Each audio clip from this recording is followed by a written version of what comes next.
चीन और अमेरिका के बीच एक दूसरे देश से आने वाले सामानों पर टैरिफ लगाने के चलते ट्रेड वॉर को लेकर शुरू हुई। नई जंग चीन के लिए एक के बाद एक नई परेशानियां खड़ी करती जा रही हैं, लेकिन दूसरी तरफ अब इसका फायदा भारत को हो रहा है। हालांकि अभी तक इन देशों के बीच शुरू हुई व्यापारिक जंग में भारत को बहुत कम फायदा होने की उम्मीद थी, लेकिन अब चीन का होता हुआ नुकसान भारत के लिए आगे बढ़ने के नए दरवाजे का रास्ता दिखा चुका है, क्योंकि अमेरिका के द्वारा चीन पर लगाए गए टैरिफ के निशाने पर कई विदेशी कंपनियां आने के बाद अब खबर निकल कर आ रही है कि जापान की मुरा कंपनी, जो कि टेक्नोलॉजी के मामले में दिग्गज कंपनी है, यह चीन को छोड़कर भारत आने का प्लान बना चुकी है। इतिहास के पुराने पन्नों को पलटा जाए तो यह जापान की वही कंपनी है जो कि भारत की तरफ मुंह उठाकर देखना भी पसंद नहीं करती थी। लेकिन अब समय पूरी तरीके से बदल चुका है और जापान की मुरा कंपनी ने चीन को छोड़कर भारत में आने का जो ऐलान किया है, केवल इतने से ही चीन को हिलाकर रख दिया है और चीन के खजाने की पूरी तरीके से बैंड बज चुकी है।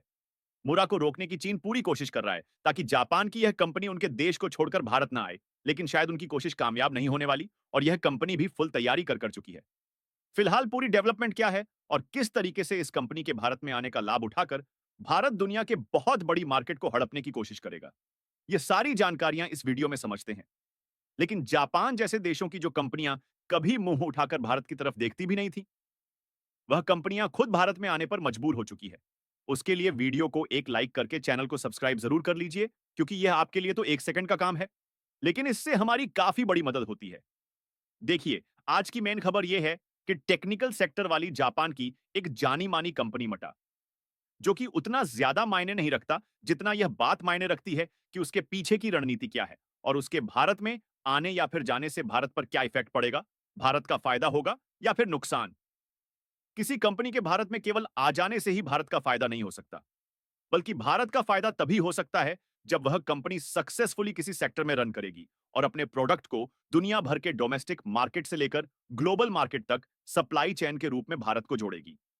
आपको बता दें कि चीन से कंपनियों के पलायन की शुरुआत आज से नहीं हुई, बल्कि जब साल 2017 में तत्कालीन प्रेसिडेंट डोनाल्ड ट्रंप ने चीन के साथ ट्रेड वॉर छेड़ा, तो चीन की कई कंपनीज के प्रोडक्ट पर भारी भरकम टैक्स लगने लगा, जिससे जिन कंपनियों का ज्यादा खर्चा होने लगा, वह कंपनियां चीन को छोड़कर धीरे धीरे पलायन करने लगी और इसका सबसे बड़ा फायदा उठाने वाला भारत बना, क्योंकि फॉक्सकन जैसी कंपनियों ने चीन को छोड़कर अपनी मैन्युफैक्चरिंग प्लांट इंडिया में सेटअप किया। अकेले फॉक्सकन कंपनी से भारत को हर साल कितना ज्यादा फायदा हो रहा है, इसका अंदाजा आप इसी लेटेस्ट आंकड़े को देखकर लगा सकते हैं।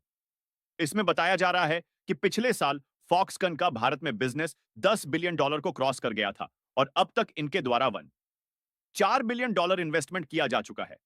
हालांकि यह कंपनी पहले भारत में आ गई थी, इसीलिए अभी भी यह कंपनी अपना कारोबार बढ़ा रही है। लेकिन आपको याद हो तो साल 2021 में अमेरिका की सत्ता फिर से बदली और बाइडेन की सरकार ने चीन पर कड़े नियमों में थोड़ी नरमी दिखाई, जिससे बाकी की जो कंपनियां भी भारत में आने का प्लान बना चुकी थीं, वह चीन में टिकी रह गई। लेकिन साल 2025 में ट्रंप के द्वारा चीन पर लगातार लगाए जा रहे टैरिफ के कारण जो विदेशी कंपनियां चीन में अपना कारोबार कर रही हैं, उनको दिक्कतों का सामना करना पड़ रहा है। इसलिए अब उनमें से कई कंपनियां फिर भारत की ओर आने का प्लान लेकर आगे बढ़ रही हैं और वही पुरानी परिस्थितियां बनती हुई देखी जा रही हैं, जिससे रातों रात चीन से कंपनियां निकलकर भाग रही हैं। और इस बार सबसे बड़ी वजह बनी है मुरा मैन्युफैक्चरिंग। अगर बात मुरा मैन्युफैक्चरिंग की करें तो यह एक जापा की दिग्गज कंपनी है जो छोटे छोटे इलेक्ट्रॉनिक पार्ट्स बनाती है। यह पार्ट्स मोबाइल गाड़ियों और दूसरी इलेक्ट्रॉनिक चीजों में इस्तेमाल होते हैं। यह कंपनियां इलेक्ट्रिक कंपोनेंट बनाने के मामले में कई अलग अलग ब्रांड के साथ मिलकर और 50 से भी अधिक देशों में इसकी मैन्युफैक्चरिंग फैक्ट्री इस समय मौजूद है। साथ ही मुरा की चीन में कई फैक्ट्रियां हैं जहां यह इलेक्ट्रॉनिक पार्ट्स बनाए जा हैं। चीन के बड़े इलेक्ट्रॉनिक्स मार्केट की वजह से मुरा को अपने प्रोडक्ट तेजी से और सस्ते में बनाने और बेचने में मदद मिलती है।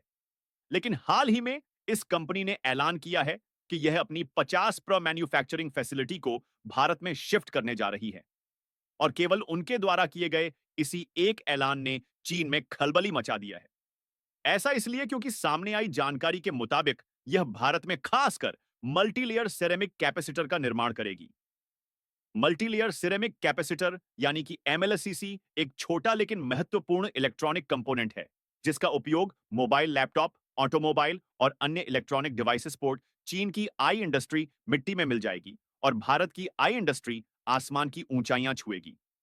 इसीलिए चीन की इतनी ज्यादा चिंता बढ़ चुकी है कि जब यह आई कंपोनेंट्स बनाने वाली कंपनी भारत में आ रही है, तो चीन इस कंपनी को रोकने की कोशिश कर रहा है।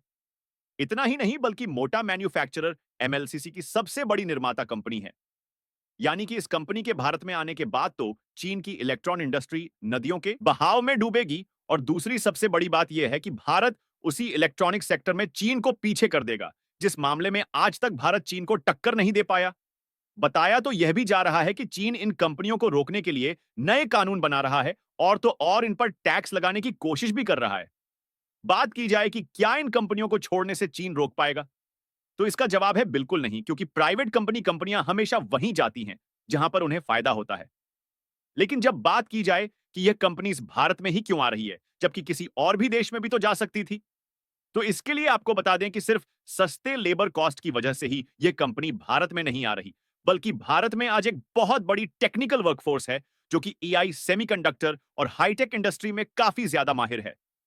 भारत अब धीरे धीरे उस मुकाम की ओर आगे बढ़ रहा है जहां पर टेक्निकल इंडस्ट्री में काम कर रहे लोगों की सैलरी अमेरिका जैसे देशों के मुकाबले काफी ज्यादा कम नहीं होती, बल्कि थोड़ा बहुत ही फर्क देखने को मिलता है।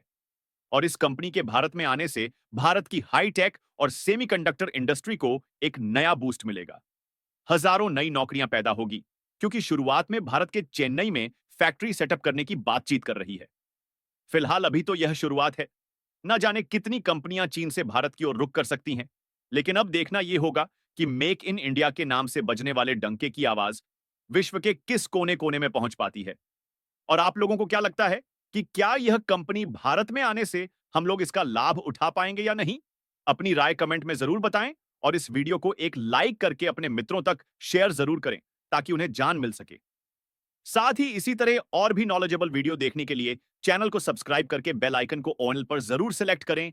जय श्री राम।